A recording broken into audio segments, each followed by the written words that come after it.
A peaceful town and a lonely boy. From the outside, Esterville, Iowa, looked like a slice of classic Midwestern America. The town's main street was lined with neat brick buildings and tidy storefronts where everyone greeted each other by name.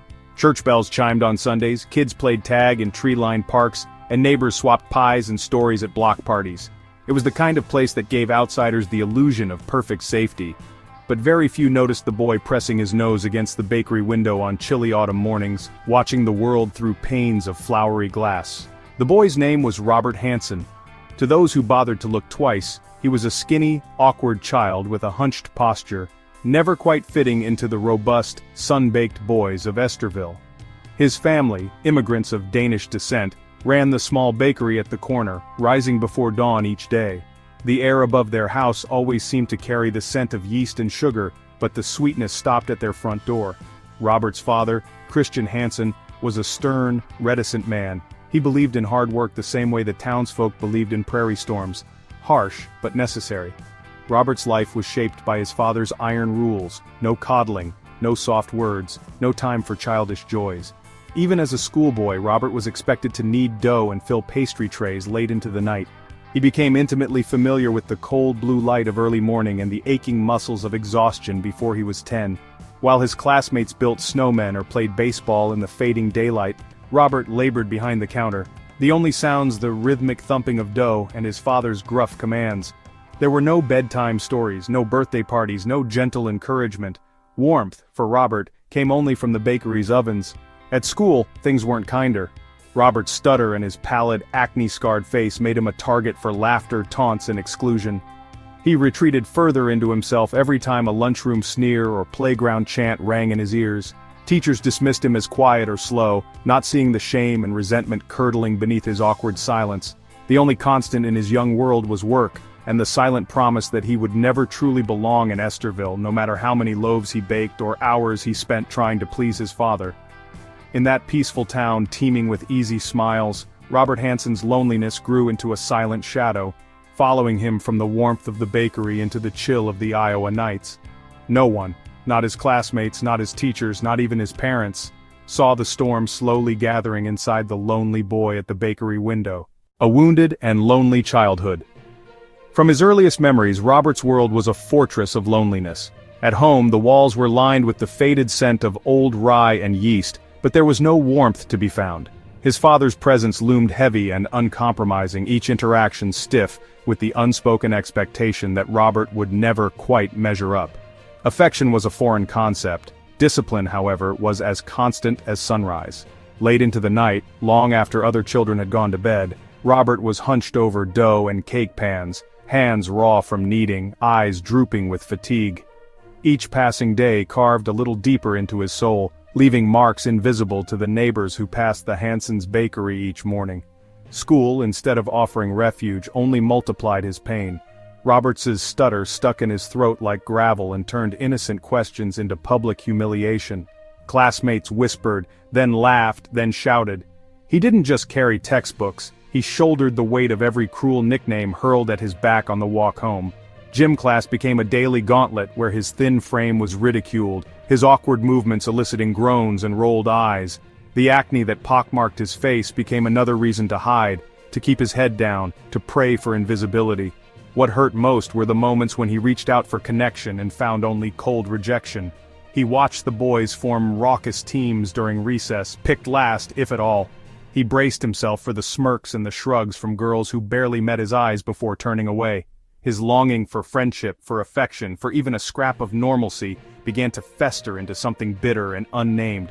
With every snicker, every dismissive gesture, Robert retreated further inward, past the realm of caring and into numbness. By the time his voice broke in adolescence, Robert had already silenced any hope that he could ever truly matter to anyone. Sometimes, he would imagine another version of himself in the shadowy hours before sunrise. A boy with a strong voice, a steady hand, someone welcome at backyard barbecues and birthday parties. But the bakery's walls contained those daydreams as surely as they contained the heat of the ovens. The pain of being ignored, then laughed at, then despised left Robert convinced that the world beyond his family's small shop held nothing for a boy like him, but more heartbreak and more isolation. Hiding in the deep woods, the awakening of a hunter's instinct.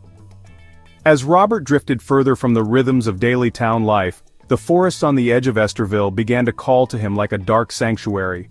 To the casual observer, the woods were just another border between farmland and wild, a place for local boys to pitch makeshift tents in the summer or spot the odd deer darting through the trees.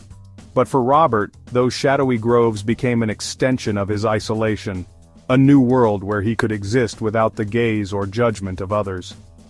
It started innocently enough, as an escape from the cloying smell of yeast that permeated his family's bakery, and the ever-watchful eyes of his demanding father.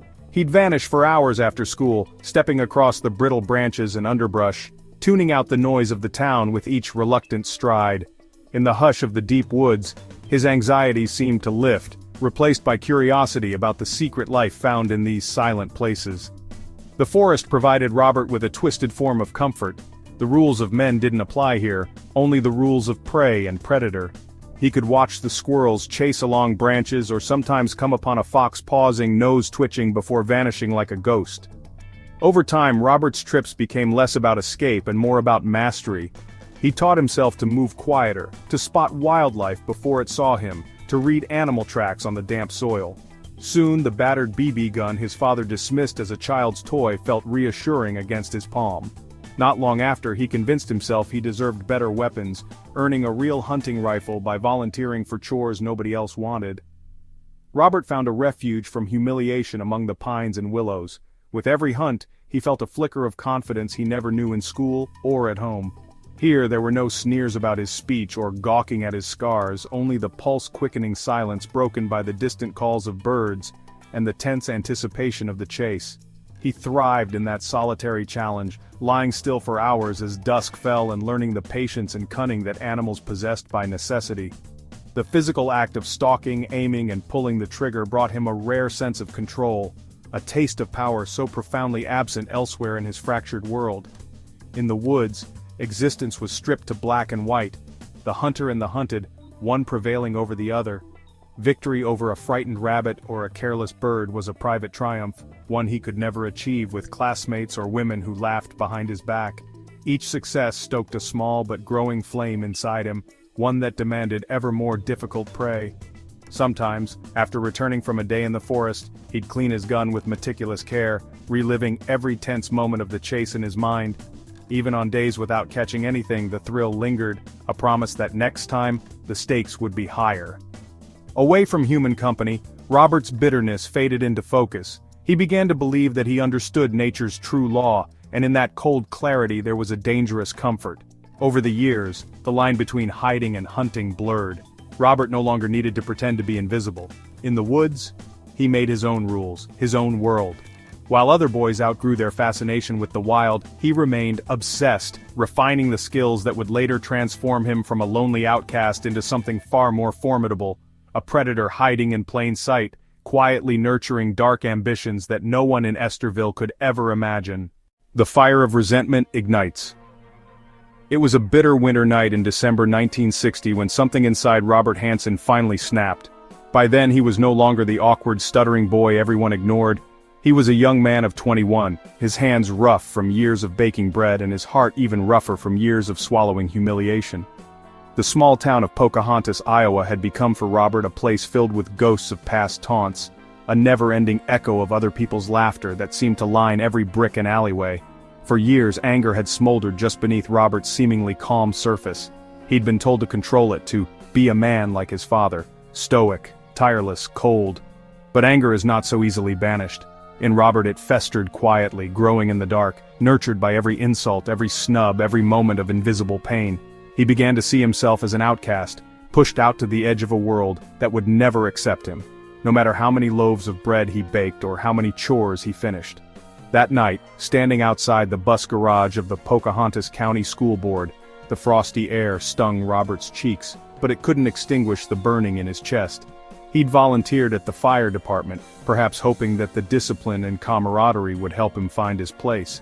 Instead, he remained on the periphery, a shadow among other young men who made it clear he would always be second class. For all the discipline he'd learned, for all the invisible suffering he'd endured, Robert yearned for one thing: to be seen. Just once, he wanted his name to matter, if not in pride, then by consequence.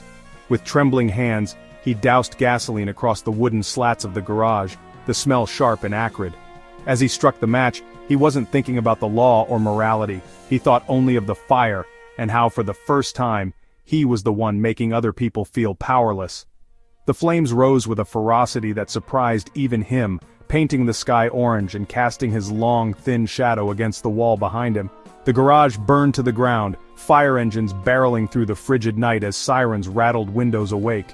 It was chaos, but to Robert, it was a kind of order, a terrible sense of control that had always eluded him in quiet everyday life.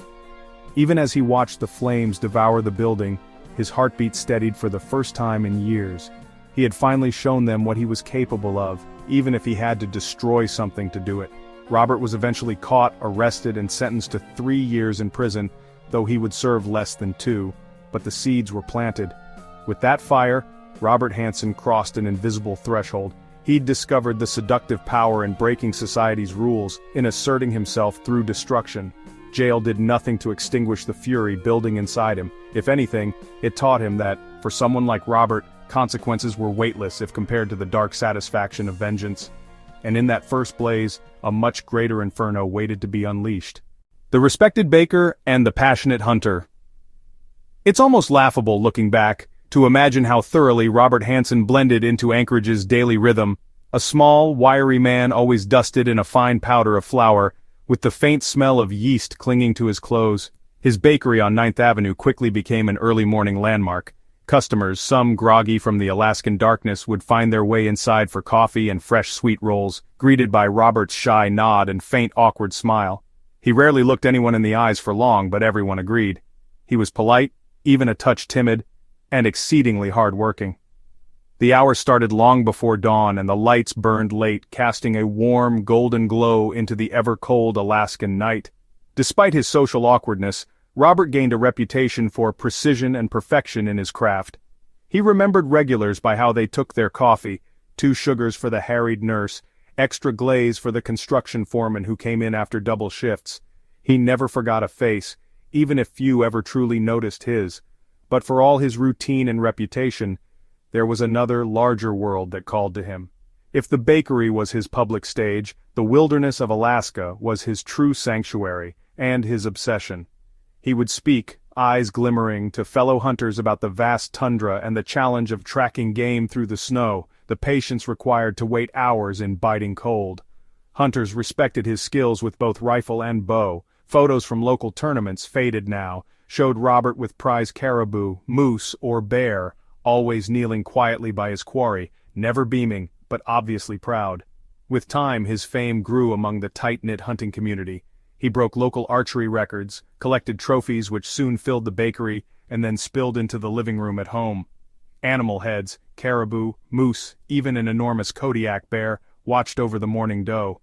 Some customers murmured that Robert's house felt more like a hunter's lodge than a family dwelling, but the image only raised his stock among Anchorage's men. In a place that prized rugged self-sufficiency and the mythos of frontier skill, Robert was quietly becoming a local legend, someone you'd trust to guide you deep into the woods, if only he were a little less shy. His marriage at first glance seemed part of the American dream. He met his wife Darla through church, a quiet, studious woman with strong faith and a steadfast heart. Together they had 2 children, and outwardly life was busy and respectable. Darla was the type who brought cookies to neighbors and organized Sunday school. Robert provided, worked, and retreated to his hunting and baking. Their marriage never appeared warm. There were whispers of his odd hours, his reticence at community events, his absence from family dinners. To most, these quirks were brushed off as the byproducts of a hard-working, eccentric baker. But beneath Robert's tight-lipped, reserved exterior, he was constantly unraveling inside. The endless winter days in Alaska suited him. They mirrored the coldness he carried since childhood. The pressures to look normal, to be a loving husband, a good father, a respected tradesman, gnawed at him. The thrill he once found in downing a bull moose faded quickly. Now, even after record-setting shots, he felt unsatisfied. It was never enough.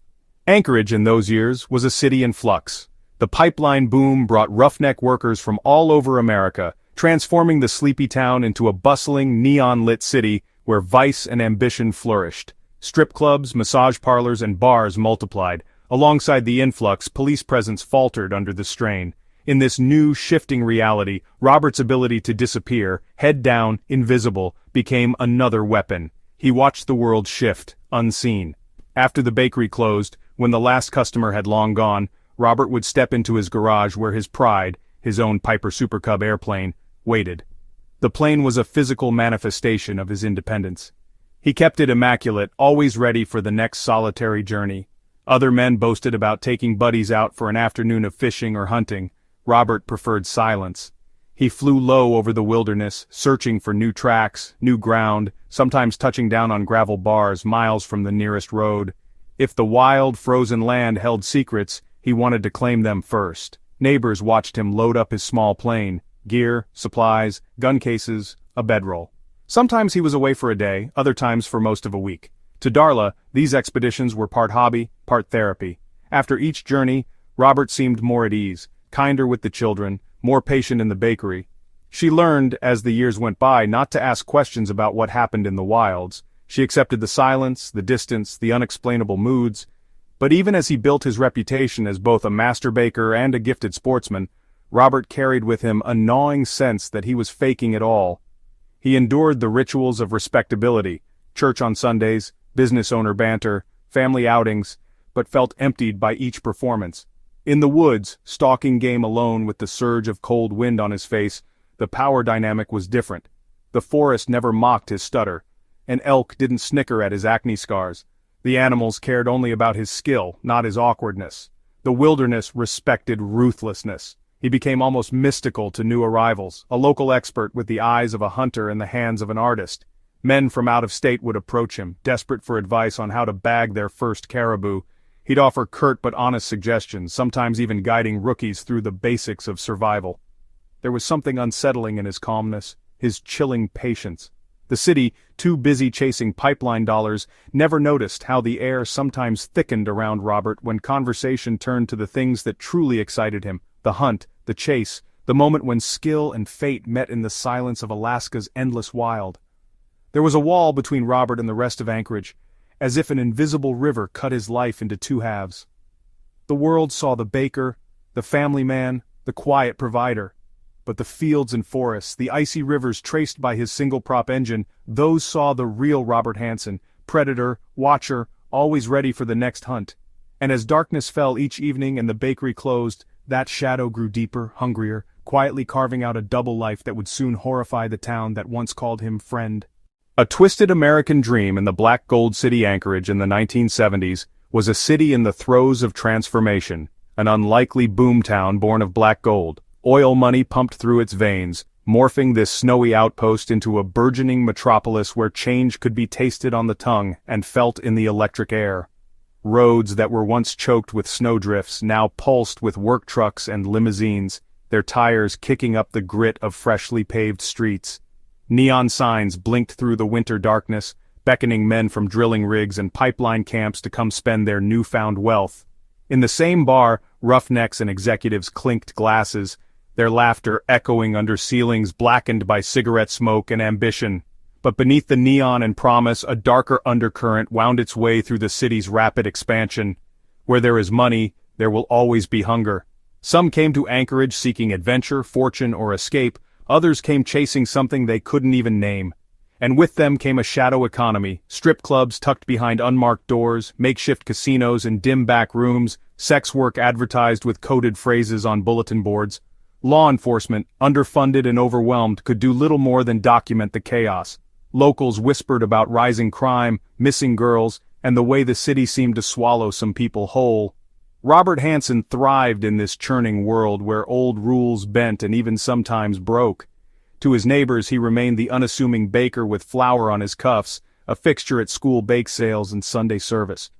But as Anchorage ballooned, anonymity became its own kind of armor for those who craved secrecy, and in that anonymity, Hansen found opportunities his younger self could never have imagined. The city itself became a hunting ground for men like him and, in so many tragic cases, a trap for women with few choices. Each week, new faces arrived at the doors of go-go bars and dancers' clubs that sprang up on Spennard Road. Some girls were locals desperate for cash, others were runaways fleeing broken homes 2,000 miles away. The promise of big tips and a fast escape from poverty drew them in, but the reality was always harsher, colder. Anchorage nights grew crowded with lost souls, transient laborers, drifters, predators, and prey, all tossed together in a landscape where the darkness far outweighed the light. Hansen watched. He became adept at reading desperation in a glance or a tremor of anxiety in a young woman's voice. His bakery's regular hours served as an unimpeachable alibi, while the chaos on the strip meant nobody would notice the absence of another transient girl. No one remembered their names except the families they left behind. To most of Anchorage, the missing blended into the city's raucous rhythm, mere statistics in a boomtown's growing pains. Hansen routinely strolled Spenard under the guise of running bakery errands, his car idling outside the clubs. He fostered a reputation for generosity, offering rides home or buying drinks for tired dancers. In the beginning, suspicion was low. Predators did not wear glasses or stammer over words, people thought. They didn't work 16-hour days baking birthday cakes for the neighborhood children. Anchorage's rapid expansion provided perfect camouflage for a man who could slip between respectability and predation as easily as stepping over a curb. The duality of the city's boom life echoed Hansen's own fractured existence. By daylight, Anchorage gleamed with shining opportunity, and the newspapers celebrated impossible real estate deals, job growth curves, and an endless influx of outsiders. But after midnight, another version of Anchorage pulsed just beneath the snow and neon, a world of makeshift motels and cold alleys, lost IDs and whispers about missing girls, a place where anyone could disappear and nobody would ask the wrong questions.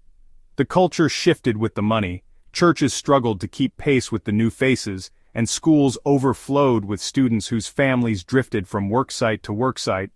Longtime residents viewed newcomers with suspicion, as rising crime gnawed at the city's sense of safety. Women walked faster down certain streets, clutching their purses tighter. Calls to the police department spiked, but the officers were stretched thin, often powerless to investigate thoroughly, when reports involved someone with no fixed address, no stable job, no family to speak for them. Hansen read the papers. He heard the stories. He knew how easily a person's trail could vanish in Alaska's endless wilds. The hubris of oil money gave the city a sense of invincibility, but the cold was always waiting at the edges, a lesson written in every drifted snowbank and every headline about another missing person. The very landscape that made Alaska its own kind of promised land also served as a shield for secrets best left unspoken. His time in the bakery became routine, up before dawn, tending sweet rolls and rye, greeting the bleary-eyed workers who fueled the city's growth. But by early evening, the pursuit of something far darker began. Hansen's hunting instinct, sharpened by years of stalking moose and caribou in icy forests, grew restless. The city's pulse was now his, each flickering light representing a possible opportunity, each woman on Spenard another name he might remember, or quickly forget. Rumors started to swirl in hushed corners of the city's underbelly. Girls whispered with increasing fear about aggressive Johns and bad dates that left bruises, but in a city so focused on growth, little ever reached the surface. The very anonymity that protected the men of Anchorage doomed its most vulnerable. For Hansen, it was a game. A perfect storm of resources and risk, temptation and opportunity. The system was stretched past its breaking point, and within the gap between money and morals, he built his own kingdom of fear. Looking back, the story of 1970s Anchorage is not just one of economic fortune, but of all that was sacrificed for the sake of a dream. Families torn apart, communities splintered by suspicion, innocence lost far from home. In this city of black gold, even the American dream could be twisted into something unrecognizable, a dark parable written in the snow, with monsters hiding behind the most ordinary doors. The First Hunt. For Robert Hansen, the line between fantasy and reality had always been thin, like the mist that curled on the edges of the Alaskan wilderness at dawn. But the night he set out for his first human hunt, something inside him had irrevocably shifted. He was no longer just the quiet baker or even the masterful hunter of wild game. He was stepping into a new skin, one woven of dark cravings and the need to finally satisfy the gnawing emptiness that had haunted him since his youth. It began, as most of Robert's excursions did, with meticulous preparation. He cleaned his weapons, checked the gas in his car, and mapped out his route through Anchorage's nocturnal labyrinth. There was ritual in each step. He steadied his hands by kneading a mound of dough at the bakery, then carefully slipped on his thick glasses, the lenses foggy from the night air. No one suspected that the quiet man serving pastries in the morning could transform after sunset into the architect of terror. His first victim was a young dancer, a woman whose circumstances had led her to the neon-lit bars of Anchorage's Spinard Strip. She was new to the city, drawn by the promise of easy money and the freedom her hometown never offered. To Robert's practiced eye, she seemed vulnerable, unmoored, tired, less guarded than some of the others. They spoke briefly outside the club, his stilted words softened by a feigned concern, and the practiced, non-threatening air that he had cultivated his whole life. She agreed to get into his car, lured by the promise of a ride, a warm meal, perhaps even a kind ear. But the chance of escape had already vanished, swallowed by Robert's predation. He drove her through the city's maze of illuminated streets, past the chatter and laughter spilling from bars and motels. The further they traveled, the more silence pressed in, her instincts finally fluttering with unease, but by then it was much too late. Robert's voice sharpened as he pulled a handgun from beneath the seat.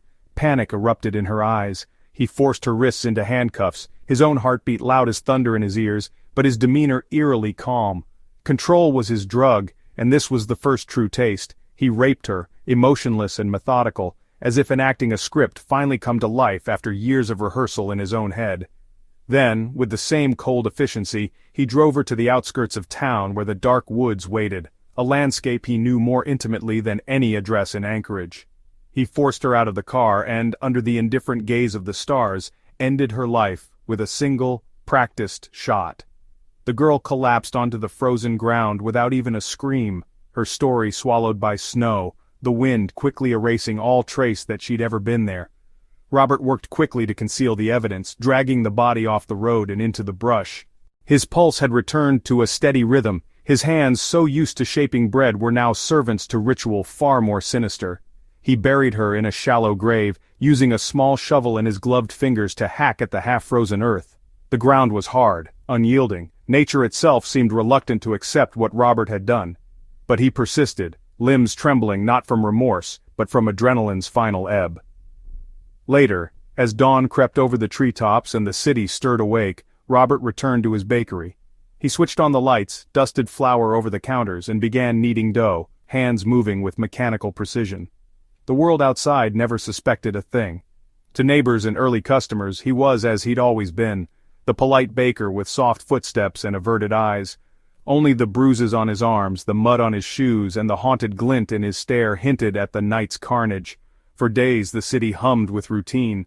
The missing dancer's absence was noted only by co-workers and bar patrons, shrugged off as another transient soul swallowed by Anchorage's vast and turbulent underbelly. No one connected her vanishing to the small bespectacled baker. The possibility was unthinkable. Meanwhile, Robert kept a souvenir, a small memento from his victim, hidden in a box in his garage. As he watched the news, waiting for the inevitable investigation, he felt only dark satisfaction and relief that nobody was looking his way. With that first kill, Robert crossed a boundary that would never be redrawn. The thrill of asserting ultimate dominance, the finality of controlling another person's fate, replaced the emptiness he had known since childhood with an intoxicating sense of power. Each moment of the night replayed in his mind as he closed his eyes. Her pleading, the cold snap of the gun, the silence after the shot. The line between fantasy and reality was now gone for good, and the unbearable loneliness he had carried through so many Midwestern and Alaskan nights had, at last, found an outlet both horrific and sustaining. Robert's first human hunt remained, in his memory, both a personal revelation and a template. If he was careful, if he played his roles well, he could have everything. The respectability of the baker, the adrenaline of the predator, the vanishing point where no one would ever uncover what happened in the frozen wilds beyond Anchorage's reach. That bleak morning, Robert wiped down the counters and looked at his reflection in the bakery's window, pale, slight, wholly forgettable. No one would ever suspect, he thought, and in that quiet conviction, he began to plot the hunts to come, emboldened by the certainty that, in this city swollen with secrets and shadows, he could become a legend of fear while remaining no more than a background figure to its waking world. Law of the wilds and law of men. There are certain places on Earth where civilization merely skims the surface, where, beyond the last streetlight, the world reverts to a more primitive state. For Robert Hansen, the stark, indifferent beauty of Alaska was not just a backdrop. It was an accomplice, a silent ally in his double life. As the years wore on and the boundaries between predator and prey blurred in his mind, Hansen used the unyielding wilds not simply as a hiding place, but as the ultimate proving ground, where the rules of man bent or broke entirely under the weight of older, crueler laws. By the late 1970s, those vast stretches of tundra and pine forests had become his hunting ground, a canvas for ambitions darker than any glacier-shadowed valley. Hansen understood intimately how imagined order vanished once the roads ended and the city lights faded from view. Here, justice was a myth. Only power, patience, and ruthlessness had meaning. In this untouched wilderness, what society called crimes became nearly invisible acts. Animalistic rituals played out beneath the endless sky. Whenever Hansen chose a target, he meticulously planned not for a quick assault, but for a hunt. His victims were often young women, lured by false kindness or money, and by the seeming ordinariness of a man who wore glasses and baked bread for a living. Once under his control, the real and terrible game began. Hansen, ever the methodical predator, would drive them to remote airstrips, load them onto his small bush plane, and vanish with them into the endless white of the Alaskan wilds. There, marks of civilization dissolved completely. The only witnesses were frost-bitten spruce, the crunch of snow underfoot, and the swirling wind that seemed to swallow all screams. He gave his captives what he saw as a sporting chance, a brief, desperate opportunity to run, through biting air, across tangled brush and frozen creeks, always with death in pursuit. To an outside observer such acts would seem monstrous. For Hansen, they were the ultimate test of dominance, patience, and cunning, a hideous echo of the survival of the fittest law by which he had always justified his cruelty. Sometimes it was over quickly, a flash of movement, a shot fired clean and cold. Other times the pursuit would last hours, fear mounting with every heartbeat until exhaustion made resistance pointless. The aftermath was as methodical as the hunt itself. Hansen had a practiced routine for hiding evidence, shallow graves scooped hastily with gloved hands, often in ground so hard it bent the blade of his shovel. He returned to Anchorage as if nothing had happened, dusting flour over the bakery counter within hours of each killing. The contrast between these two worlds rendered ever sharper in his mind. In town, rules and decorum reigned. In the wild, he was the law. What made Hansen so terrifying was the frightening logic behind his system. He chose his hunting grounds in places too vast and inhospitable for law enforcement to patrol. In those days, Alaska's gigantic interior was a puzzle of rivers, forests, and swamps, laced with only the barest traces of man's existence. Few police officers could comprehend the sheer scale of the search required to find a single missing woman out there, or would risk flying those isolated routes to begin with. The cold, the animals, the shifting land itself, all conspired to erase evidence and memory. For years, Hansen's private kingdom thrived on the silence of nature and the complacency of society. Police rarely gave missing persons reports from the city's red light world more than a cursory glance, assuming most had simply drifted away to another state or another life. The anonymity of his victims became another mask, concealing his crimes. In such an environment, predators like him could operate without fear. Yet for all its brutality, the hunt was never simply about killing, it was about control. In that frozen silence, far from prying eyes, Hansen held absolute power over his captive's fate. Every decision, when to shoot, when to let them run, whether to spare or end, belonged solely to him. The wilderness absolved him, washed his hands of guilt, insulated him from law and consequence. Each successful hunt seemed to confirm a perverse belief, that the law of the wilds, with its impartial brutality, was truer and purer than the halting, flawed justice of towns and courthouses. For Hansen, the forest's indifference was preferable to the petty judgments of men. Still, even the wild has its limits. Seasons shift, the snow melts and sometimes dark secrets thaw with it. As the bodies slowly piled up beneath the permafrost, nature itself began to betray Hansen, not with malice but by the very randomness and unpredictability he thought he could control. Skeletal remains would be found by hunters or hikers, bones scattered by scavengers. Word began to spread of strange disappearances, of eerily similar stories whispered in the city's shadowed bars. Questions grew louder and the neat line Hansen drew between his worlds started to unravel. In the end, what doomed Robert Hansen was not the forests he revered, nor the laws of civilization he despised, but the hubris of believing the two would never collide. His reign as king of the wild was sustained only by secrecy and luck that, as history proves, seldom lasts forever. When the law of men finally encroached upon his kingdom in the woods, it came bearing persistence and forensic logic, unraveling the illusion of untouchability Hansen had so carefully constructed. For years, he had clung to the fantasy that the wild and the city were parallel realities, never overlapping. But even in Alaska's endless night, a single footprint in the snow, a survivor's story, or a scrap of evidence could bridge that chasm. In the end, nature and society both played their part in exposing the truth. The wilderness that had sheltered him for so long could not protect him from justice when the time came. Hansen became the hunted, a final, bitter irony written beneath the same indifferent sky that once granted him so much dominion.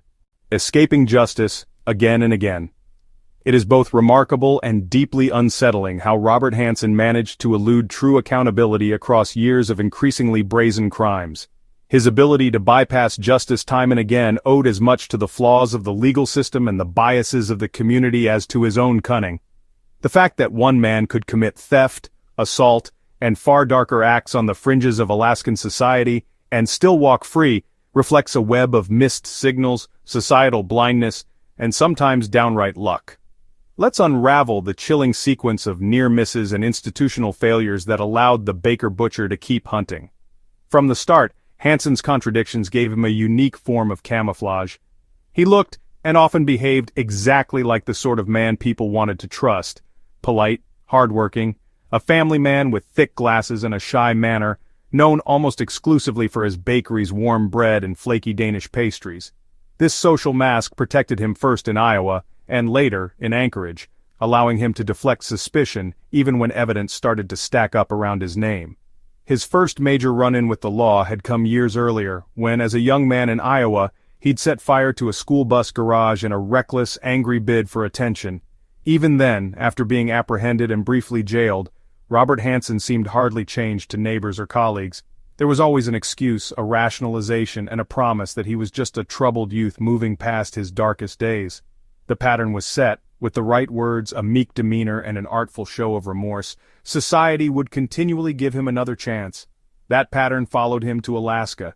In the growing boomtown of Anchorage, cops were overloaded, courts jammed, and the public's attention fragmented by the chaos of pipeline-era life. This disorder played directly into Hansen's hands. The police files show how, one by one, complaints, suspicions, and formal charges stacked up around him, only to dissolve under the weight of technicalities, lack of evidence, or community disbelief. There were shoplifting accusations, dismissed after Hansen's lawyer argued youthful misjudgment. There were more serious charges, like abduction attempts, for which he received nothing but a mild slap on the wrist. Judges, seeing a quiet Baker with a family and no apparent ill will, were susceptible to pleas for leniency and the classic invocation of a good reputation. When a case did bring him into court, he'd downplay, obfuscate, and pivot blame, aided by lawyers adept at poking holes in circumstantial evidence. Crucially, the credibility of his victims also worked in his favor. Many of those he targeted were young women who worked in Anchorage's burgeoning nightlife, dancers, sex workers, runaways, or those with clouded backgrounds. In a society that largely ignored or outright dismissed these women, their claims against a respectable white business owner rarely carried much weight. When scars or bruises were reported, when women spoke in frightened whispers about the man who'd abducted them, the authorities often failed to act decisively. Some called it lack of hard evidence. More honestly, it was an institutional indifference rooted in social prejudice. Hansen knew this, and he played that bias masterfully. During a 1976 arrest for theft, his most publicized brush with consequences, Hansen's mask nearly slipped. The evidence was strong, and the public pressure heightened, yet, against the odds, he prevailed in his appeal, winning release with little more than a blot on his record.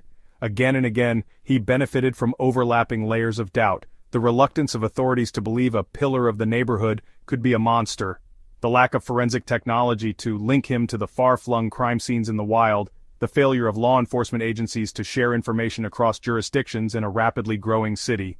Even those who felt an inkling of suspicion hesitated to dig deeper. After all, what kind of man brings donuts to PTA meetings, works 16-hour days baking bread, and then commits atrocity by night?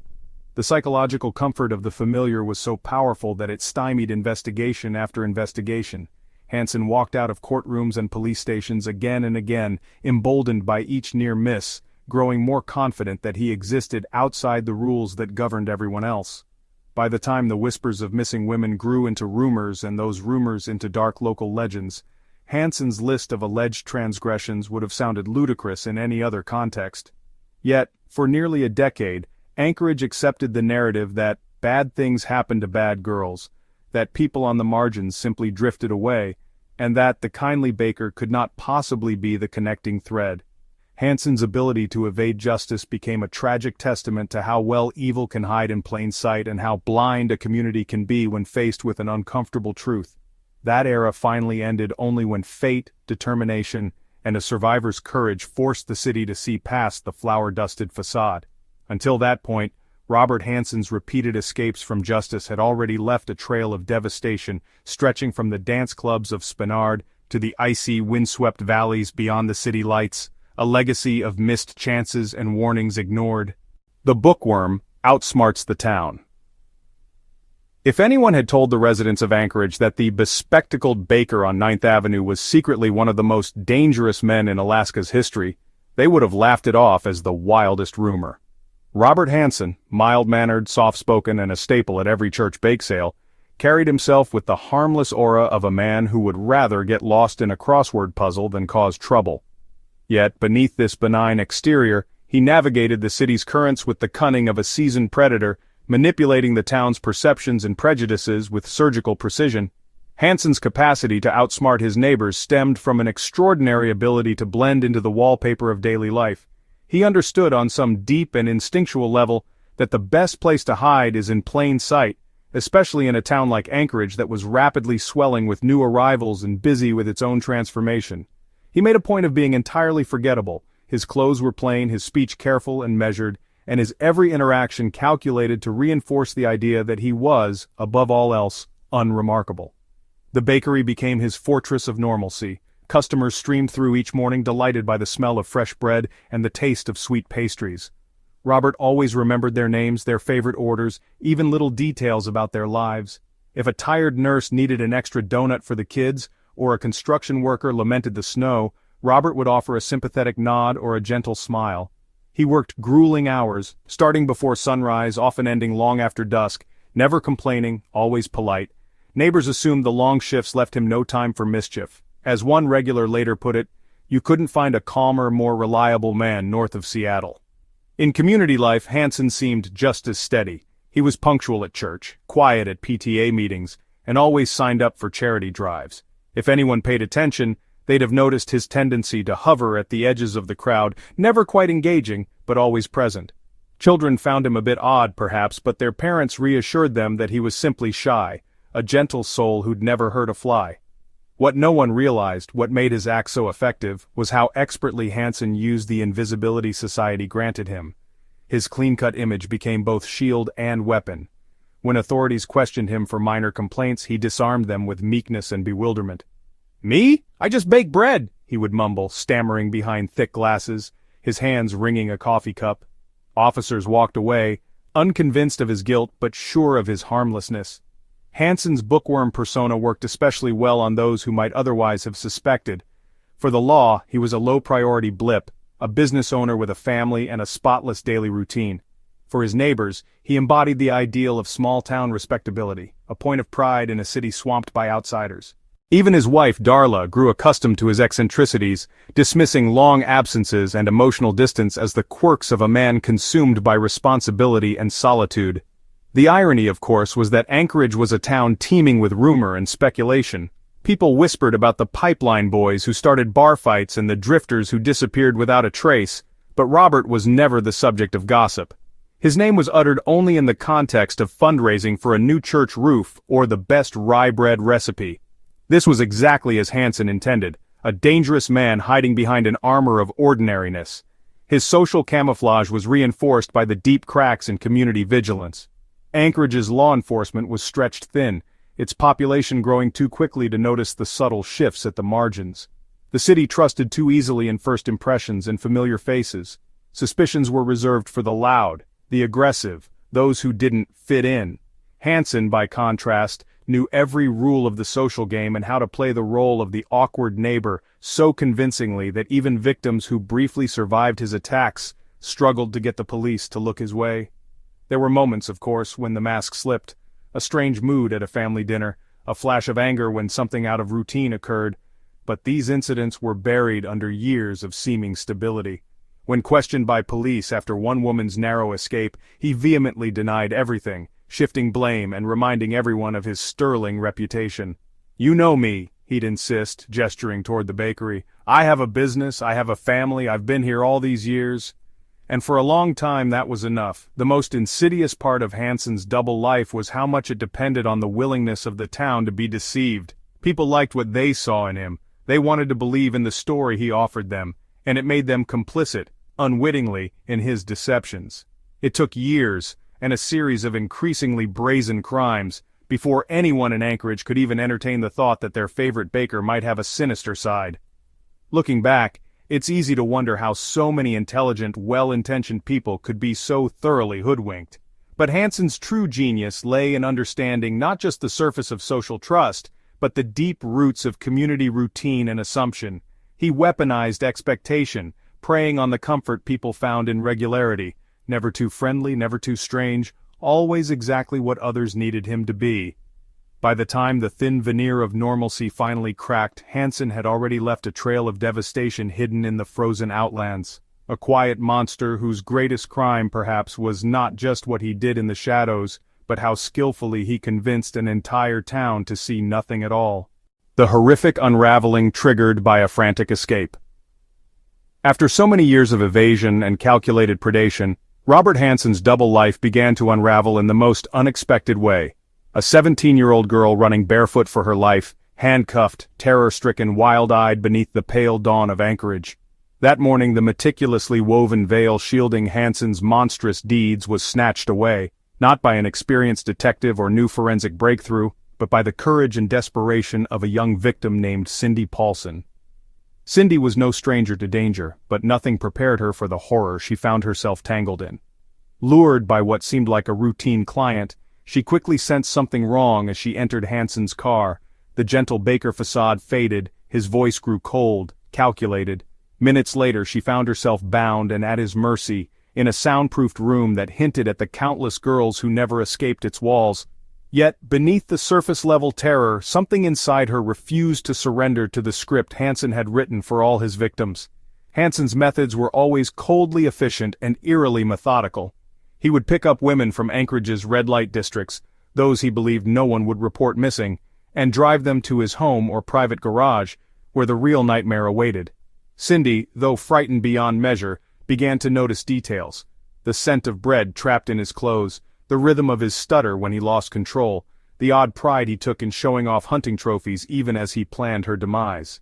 When Hansen left her shackled in his den, distracted by the planning of yet another wilderness trip, Cindy seized the narrowest of opportunities. She twisted against her cuffs until blood pooled at her wrists, ignored the waves of pain, and forced herself to remain silent as footsteps echoed in neighboring rooms. At the precise moment when Hansen's guard dropped, perhaps due to fatigue or the mounting arrogance of so many years undetected, she broke free and bolted. Adrenaline fueled her as she sprinted out the door, leaving behind a trail of blood, panic, and the stench of smothered dreams. Her escape through the eerily quiet Anchorage streets became the stuff of urban legend almost overnight. Cindy, barefoot and half-clothed, ran toward the first sign of life she saw, a trucker waiting outside a motel. She begged him for help, her hands still chained, voice trembling but insistent. The world she burst into was indifferent at first, incredulous even. She was covered in grime and fear, babbling about a baker, a small airplane, a room with locks inside, but something about her terror, her details, and the fresh welts on her ankles made it impossible for this story to be ignored. The trucker sheltered her, wrapped her in a blanket, and frantically called the police. When officers arrived, their skepticism warred with the brutality of what they saw. Cindy's clear, harrowing testimony, full of specific details about the inside of Hansen's house, his stutter, his hunting trophies, and his peculiar habits, sent a jolt through the force. No longer could the authorities shrug off another missing or assaulted woman as just another casualty of Anchorage's chaotic underside. As the investigation unfolded, Cindy's escape gave detectives the key they had been missing all along, a living witness with evidence that pointed directly to Robert Hansen. For days, police quietly surveilled Hansen's bakery, unsure they could trust what they'd heard. But Cindy's memory was razor-sharp, for she had survived not just physical torment, but the psychological terror of watching Hansen prepare for murder as though it were no more than a day's hunting trip. She articulated the interior of his car, the idling of a small plane in his garage, and the details of the torture room. Even the calm cadence of his voice as he promised she'd never be found again was etched into her mind, and thus, the record. The police, once dismissive and even complicit in letting respectable men off easy, were suddenly compelled to take aggressive action. Cindy identified Hansen's aircraft, and when detectives matched her description to flight records and discovered a map leading to secluded burial sites, the dam broke. What began with suspicion became a storm of warrants, evidence collection, and neighborhood interviews that toppled the walls of normalcy Hansen had so carefully crafted. The details uncovered by investigators chilled even the most seasoned among them. Hidden chambers padded for sound, a cache of weapons, trophies stripped from slain women. Each piece confirmed the reality Cindy had described with trembling clarity. Her account became the backbone of the case, transforming the narrative from rumor and suspicion to proof and charges. For Hansen, Cindy's miraculous escape was the one flaw he could never patch, a narrow splinter of fate that, once driven in, pried apart the whole edifice of his secrecy. He never anticipated that among all his chosen victims, one would not just survive but fight back in a way that demolished his illusions of invincibility.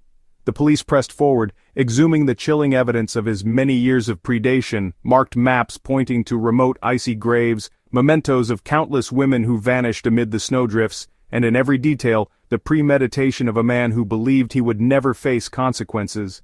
Cindy's ordeal, her fight, her voice, her refusal to let terror erase her truth, brought not only justice to the families of the lost, but a moment of reckoning for a city too long comforted by its own illusions.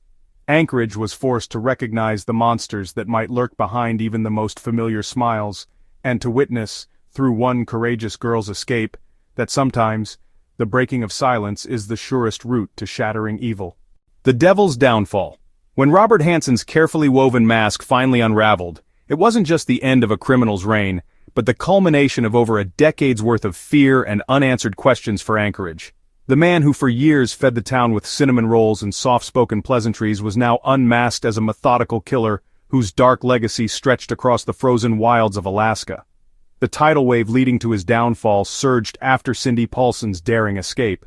With cold, hard evidence finally in hand, maps marked with the final resting places of victims, trophies kept as sick mementos, and countless details matching survivors' accounts, police closed in. For years they'd underestimated him. The unremarkable baker with his pudgy frame and shuffling walk never seemed capable of orchestrating the horrors attributed to Alaska's own urban legends. But now the stories had faces, names and facts too damning to ignore. Hansen's arrest sent shockwaves through Anchorage. Residents gathered in stunned knots at the edges of police tape near his bakery, talking in hushed tones. TV crews descended, and headlines blared the unthinkable truth. The city's favorite baker was the Butcher Baker, the man whose name had haunted missing persons reports and late-night rumor for years. There was outrage, confusion, and a collective heavy grief as families realized the fate of loved ones whose absences had once been brushed off or explained away. When interrogated, Hansen's initial calm evaporated once presented with the mountain of evidence. His stutter returned, more severe than ever, and his polite denials crumbled. Faced with irrefutable facts, Cindy's brave testimony, the overwhelming physical evidence, the chilling congruence of his hunting trips and the disappearance timelines, Hansen eventually confessed to the abductions, sexual assaults, and murders of at least 17 women, though many believed the true toll was higher. His accounts were at times chillingly clinical. He described flights into the wilderness, the adrenaline of the hunt, and the dark satisfaction that followed, revealing a psyche as cold and remote as the tundra he prowled. In court, Anchorage saw a different man from the quiet baker they'd known. Hansen appeared small and defeated, no longer the elusive specter but a flesh-and-blood criminal facing hundreds of years behind bars. Prosecutors presented a damning chronology, the painstakingly marked map Hansen had created. the jewelry and possessions taken from his victims as gruesome trophies, and dozens of stories from survivors and grieving loved ones. For the first time, the full extent of his crimes and the scale of the system's failure to stop him sooner came into chilling focus.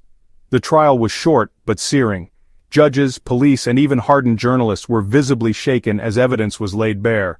The soundproof room in Hansen's home, the bullet casings that matched his weapons, the heartbreaking mementos left behind by missing women.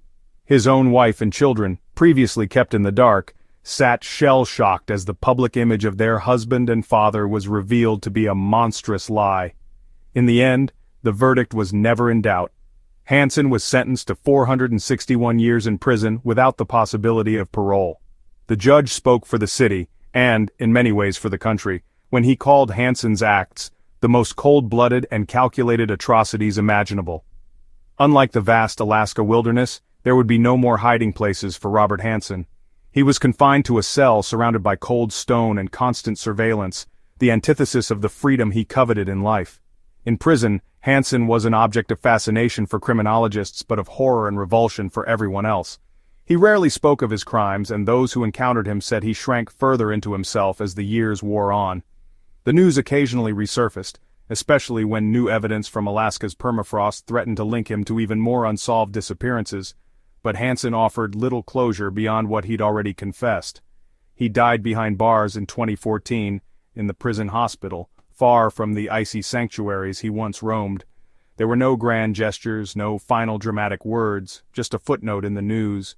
For the families of his victims, closure remained elusive, but his death signified the end of Alaska's most terrifying legend. In many ways, Hansen's capture transformed Anchorage. Law enforcement changed. Crimes that were once dismissed received closer scrutiny, especially those involving the city's most vulnerable. The community, haunted by the question of how evil had hid in plain sight, became less trusting, more vigilant. Cultural echoes of Hansen's crimes persisted far beyond Alaska. His story inspired films, books, and countless cautionary tales. Perhaps most importantly, it served as a stark warning that the most monstrous predators can lurk behind the sweetest smiles, and that even in the world's most rugged frontiers, the darkest secrets will one day claw their way into the light.